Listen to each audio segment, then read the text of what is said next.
কি হয়েছে মা? বৌমা, আমি এই মোবাইলটা রাস্তায় পেয়েছি, তুমি কাউকে বলবে না। আচ্ছা বলবো না। তুমি কি খুঁজছো গো? আমার মোবাইল খুঁজে পাচ্ছি না। আমার শাশুড়ি একটা মোবাইল পেয়েছে, কাউকে বলতে মানা করেছে। আমি বাবা কাউকে বলবো না। না না বলবো না, বলবো না। মামাসি আমার মোবাইল দাও। কি বলো, তোমার মোবাইল আমার কাছে কেন থাকবে? তো তোমার বৌমা বললো তো তুমি পেয়েছো।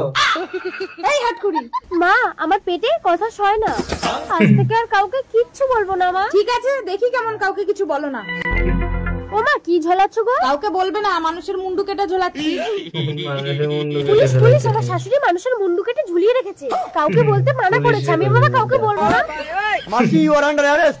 কি হলো পুলিশ? তোমার বৌমা বললো তুমি নাকি মানুষের মুন্ডু কেটে ঝুলিয়ে রেখেছো, কোথায়? সরি মা, পেটে কথা সয় না। এই তো মানুষের মুন্ডু। আরে এ তো হাড়ি, মুন্ডু কোথায়? ইন্সপেক্টর ফড়িং এর সঙ্গে চালাকি? মুন্ডু নেই পুলিশ, বৌমাকে পরীক্ষা করার জন্যই আমি এই কলটা করেছি।